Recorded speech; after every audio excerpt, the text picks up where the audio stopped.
So, I'm going to discuss a few more things about science and spirituality, which, like I said, I don't feel should be excluded or separated from each other at all.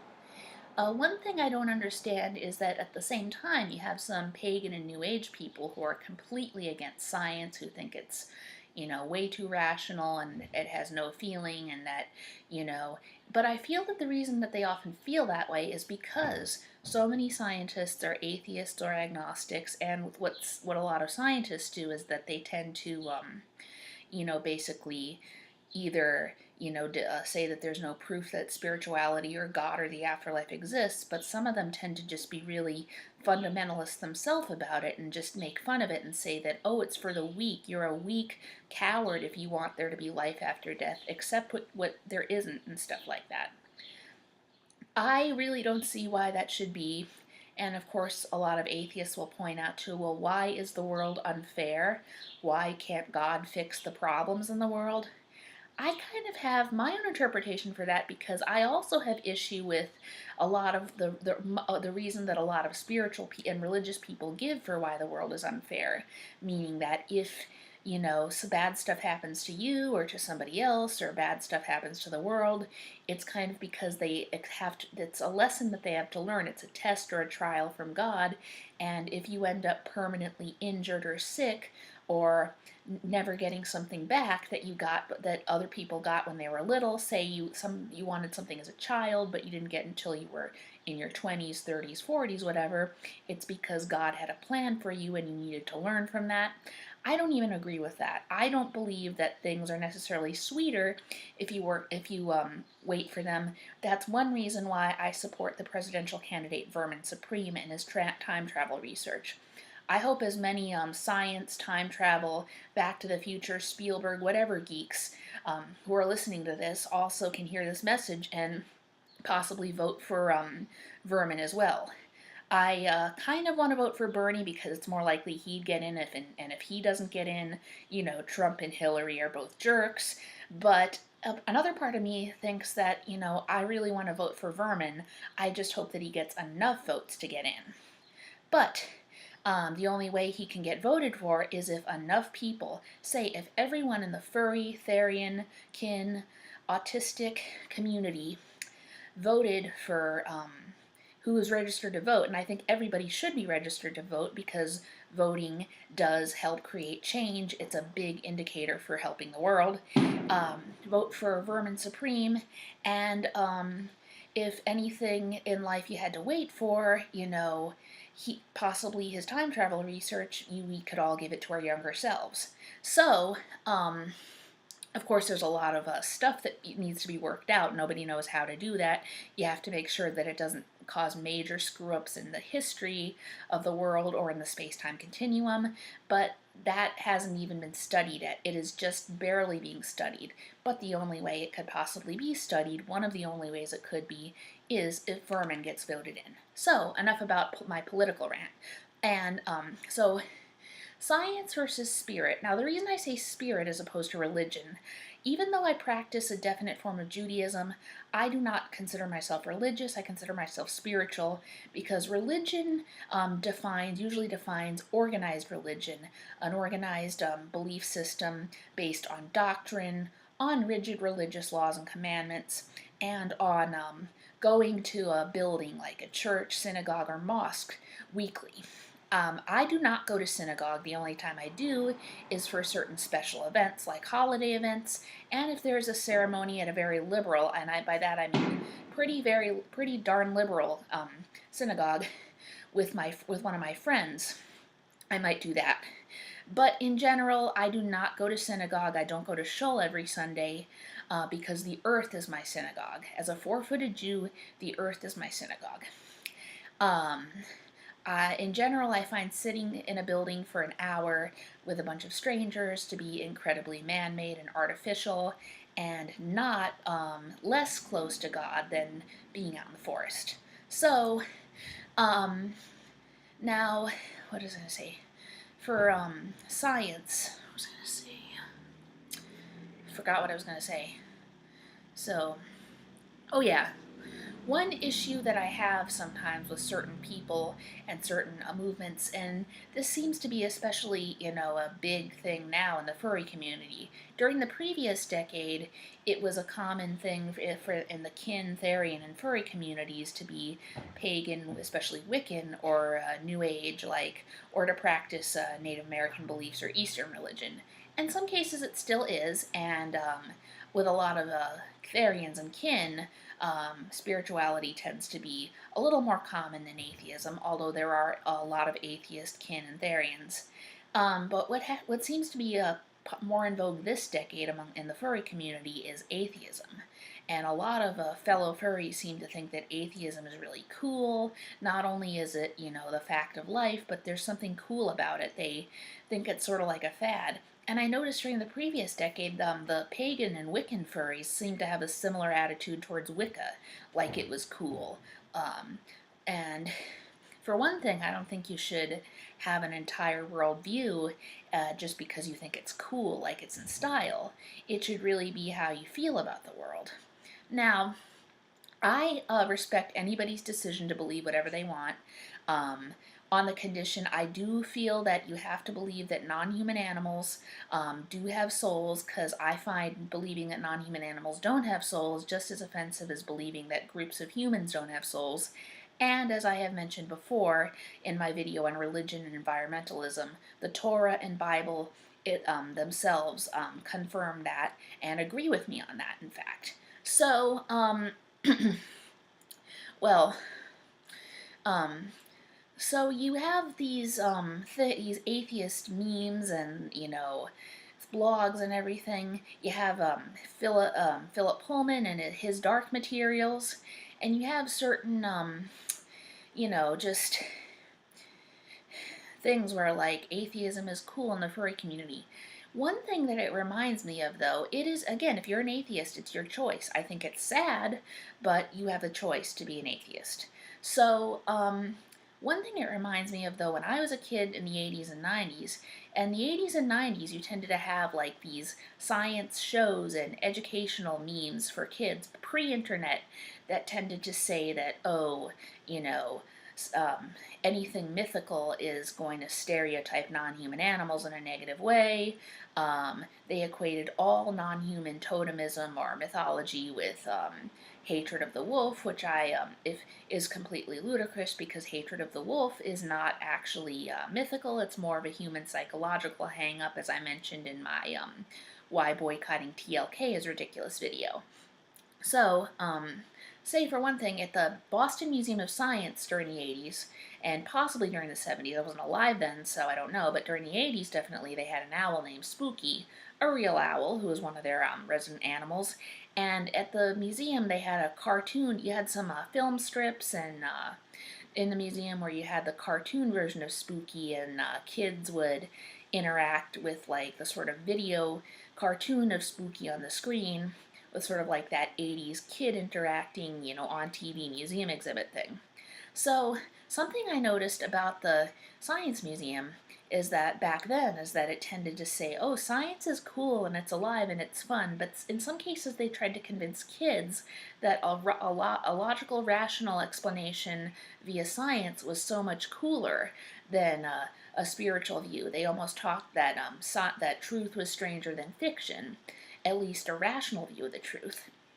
And I understand if that's your view, you're free to believe that, but I do feel like when science museums and certain periodicals for kids about science and, educational videos about science, just a minute.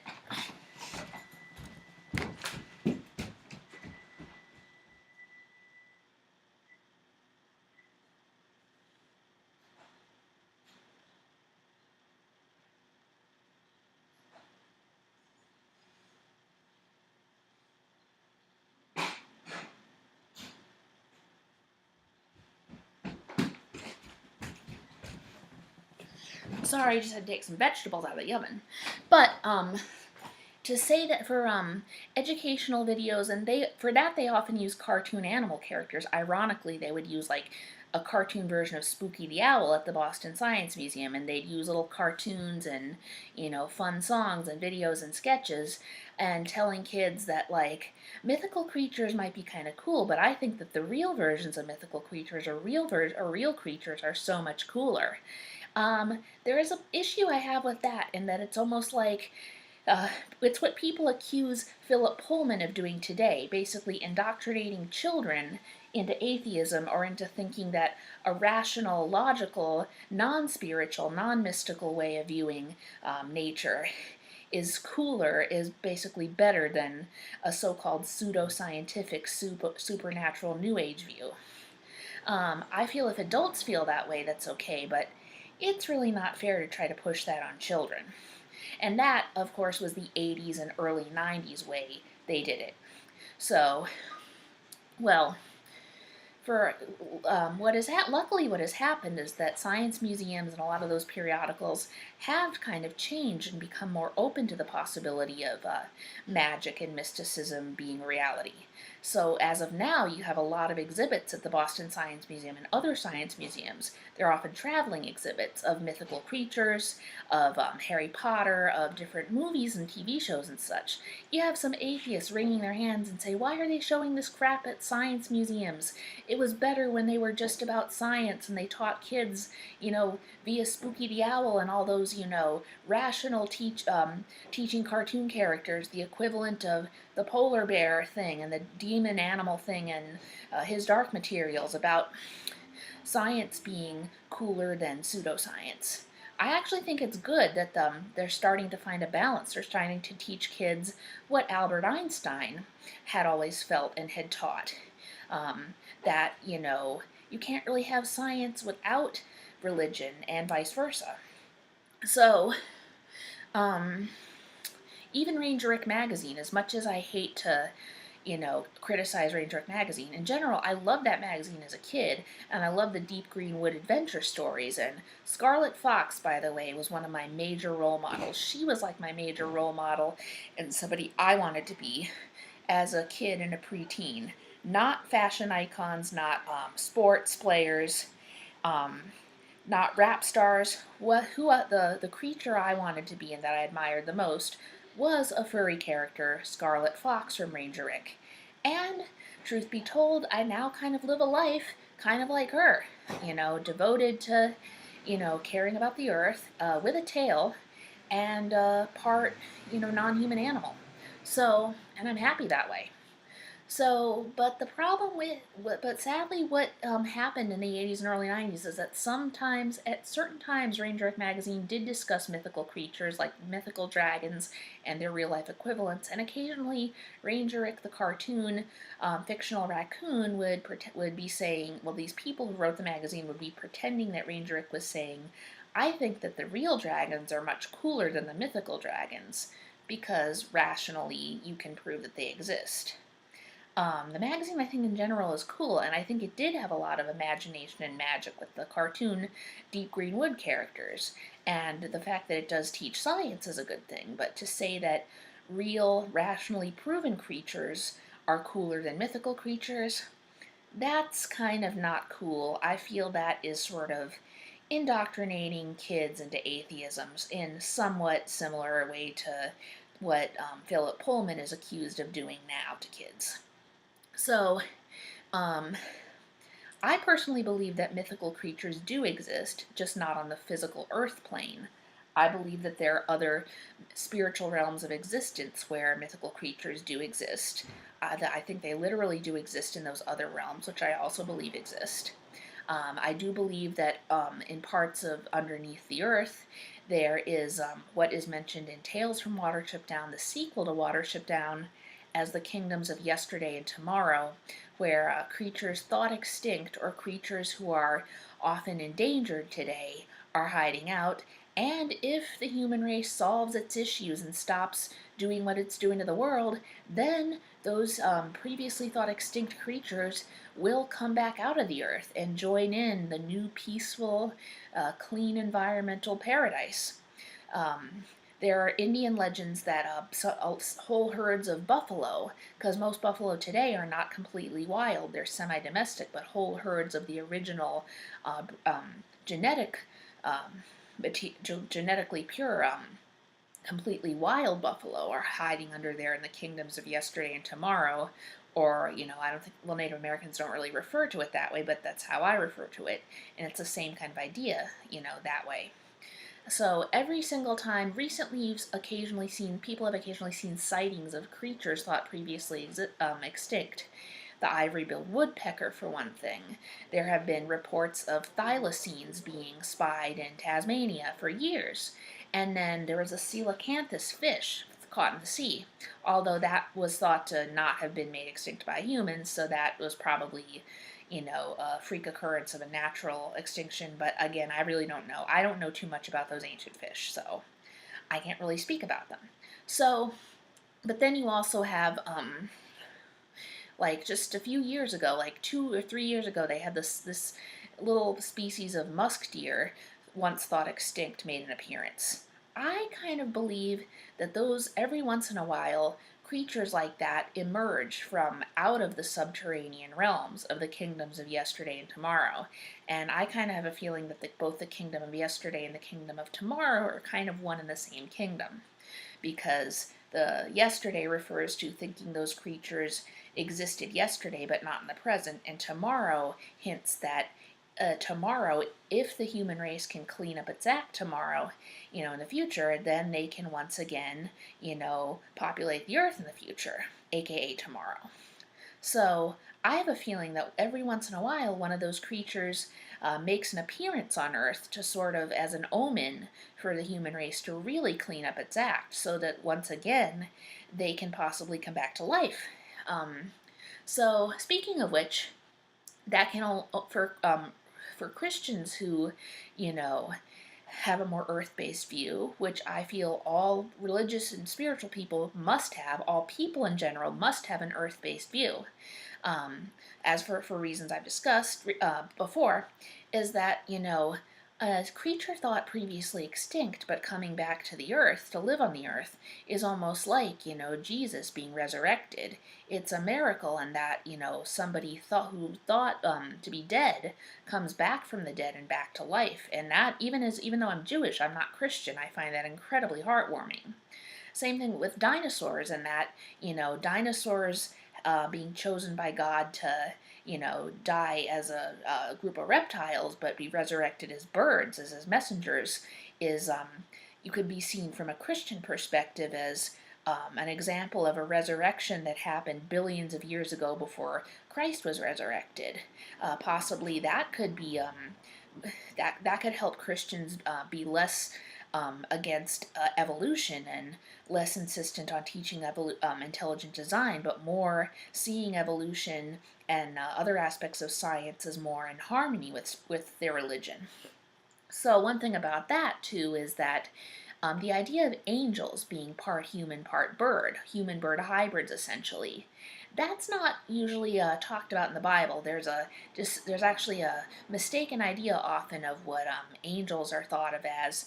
You have so many Christians thinking that angels are all human-bird hybrids living in the fluffy cloud heaven, singing hallelujah and playing harps all day.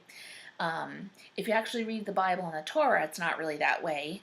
Some of them look like things that would often be considered weird or even nightmarish in an acid trip way by a lot of religious people today. But that's something I don't. That's a whole other topic. But certain types of angels, like the cherubim, which I am cherubkin, are human, lion, eagle combination creatures, and a cherub is seen as having thousands of faces, meaning that we are shapeshifters who can shift shape from basically into any combination of human, lion, and eagle that we wish. So, I could be a human with a tail, I could be a human with a tail and wings, a lion tail, of course, and eagle wings, or I could be, I could look like a physical world lion with eagle wings, or I could look like, what I often look like is this lion who's kind of like got a dog-like face and small front paws, that are padded, and kangaroo feet also padded in a lion tail. So it goes on. So, also, the cherubim are considered God's lion guard, and that we guard the gates of Eden. The reason I'm such a social activist and that I'm also very cautiously optimistic, but yes, optimistic about saving the world, is because a cherub's goal is to bring the earth back to paradise, to make the earth a promised land again, so that we can guard it from enemies who want to, introduce serious problems into the world again. So, but that I'm getting a little off topic with that. But there's something interesting in the portrayal of the angels who are portrayed as human bird hybrids. I do feel that, those angels do exist, and the reason they do is because birds are God's messengers. They are dinosaurs who were resurrected as the messengers of God, and for a human to have bird wings means that they have some of the essence and the being of what it means to be a bird in them. So, my belief being that the whole world is connected and that everyone has the freedom to be any species or any species combo they want to be, there is no reason why certain angels cannot look like humans but also have bird wings, if that's what they wish to be. So, um, a lot of I find it interesting, the portrayal of angels as part human, part bird has a lot in common with the four-footed Jewish belief in birds being the messengers of God, which also in turn has connection to dinosaurs, the reptilian dinosaurs, after God chose them to die off, resurrected them as his winged messengers. So that's some of my other, beliefs about, and feelings about science versus spirit, and or science, I should say, science and spirit, coexisting. And now, one more thing I will discuss is one of the subjects that I brought up earlier, in that a lot of atheists pose the question: if God exists, if there is such thing as spirit beings, then why does bad stuff happen? And the answer that a lot of spiritual people give is something I disagree with, in that God has a plan for everyone. Sometimes you have to suffer, sometimes you have to lose things and let go of them, and sometimes you have to wait for them, but waiting makes things sweeter in order to learn spiritual lessons. Now, the reason I disagree with that is, the way I see it is, God gave humans brains, and like I said, I'm not misanthropic. I am a human-animal hybrid soul, but a big part of being any type of human-animal hybrid soul is that you are human. Because the fact is that humans have a self-awareness that most other animals, or possibly all, don't also have. Although there is, a lot of a lot of people think, and it's very likely, that whales and dolphins have an even higher self-awareness. And I also kind of believe that. But, even whales and dolphins, because they don't have opposable thumbs, don't have the tools or the equipment to do this, which would be physically create time travel to give stuff that you wish to have earlier back to your younger selves, to give tail implants, wing implants, to make physical shapeshifting possible, which I believe all of that is possible via the human brain. So the reason for thousands of years that God hasn't stopped horrible things from happening, most of the horrible things happening because humans cause them, is because God helps those who help themselves, and I really feel like he and she want human beings to use their brains to help themselves and to stop the bad stuff, and also use their brains to stop doing bad stuff and to start doing really, really good stuff, really cool stuff. So, um, yeah, and some atheists will say, well, why doesn't God just go ahead and do that himself? Because it's been centuries and millennia, and humans still haven't done that. Well, that's kind of hard to say. I don't know if you can really have an answer for that. But I still, due to the spiritual visions, and I've had a lot of psychic visions and dream visions and stuff, and I still do throughout life, I do have a feeling that God exists. But, it doesn't have to be accept what you don't have, let go of the past. I don't believe that everything you didn't get in the past has to be let go of. I think if you want stuff that you didn't get in the past, there should be, and there is the potential to get that stuff back. So, The reason why God just hasn't let that happen, I can't really say, but I feel at the same time I feel that it's almost like a false dilemma is presented in that you have atheists saying you can do anything, you can enjoy everything, enjoy life, but there's no afterlife after the afterlife. But then you have spiritual people saying you can still you will get an afterlife after you die, but you have to either follow rules or commandments that God set forth for you, or you have to suffer in certain lifetimes in order to learn stuff, and you have to suffer and lose things as part of life and let go of the past, and you'll never get stuff back, and just see it as a lesson from God. I kind of find that as like a false dilemma. You also have a lot of religions and spiritual systems saying that your soul needs to change and evolve in order to, learn things, and you have to get to change it by like sometimes changing your whole personality or learning things you don't really care about. I don't agree with that either. It's like a false dilemma between spiritual people saying that one thing and atheists saying the other, and I really don't think God would, force such a false dilemma upon the world.